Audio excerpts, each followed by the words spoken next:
This presentation is brought to you by Arizona State University's Julianne Wrigley Global Institute of Sustainability and a generous investment by Julianne Wrigley. We were filming in Taz, which is in central Yemen, second largest city, where the water comes on once every 45 days. The city is basically supplied by water trucks. That's the level of crisis there. It's amazing when we arrived in Sana'a, the capital, with our film crew. The Yemenis have completely deforested their hillsides around Sana'a, the capital. So when it rains, which it does a few times during the winter, all the water rushes into the central artery of Sana'a. And we literally drove our camera crew truck through 2 feet of water to get to our hotel. Gave a whole new meaning to the phrase, "we sailed into town." But I wouldn't recommend it, because the natural destruction behind it is a horror story. Now, our tour guide in Yemen was Dr. Abdul Rahman Al-Iryani, amazing environmentalist, former Minister of Environment. And he took us all over, and he really educated me.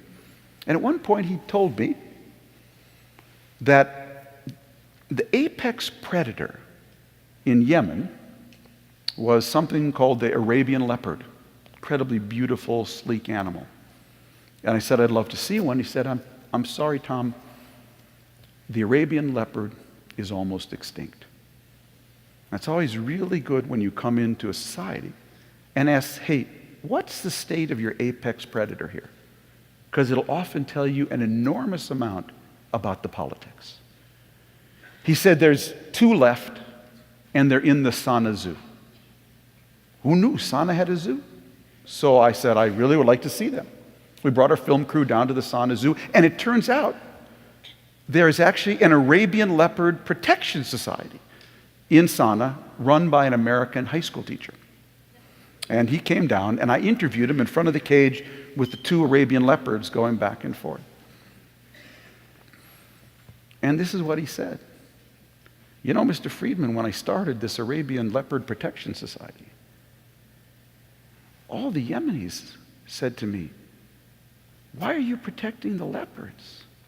All our leaders are leopards. All our leaders are predators. And this is so true. You see, in nature, predators play a very important role stabilizing the ecosystem. They cull the deer so they don't overrun the vegetation and become a host for ticks, etc. But in politics, what these predators did was allow massive degradation of their natural systems, thinking they could just survive fine on oil, gas, and minerals. Now, the natural systems are gone. The oil, gas, and minerals are being depleted relative to the population explosions. And these predatory leaders are becoming as extinct as the Arabian leopard. Unfortunately, the environmental disaster area they've left behind, a city that gets water once every 45 days, is hugely, it's just the biggest disaster you can imagine. So what the Arab Spring was really about, in so many ways, was people trying to bring some balance back to their political system in hopes of bringing some balance back to the ecosystem.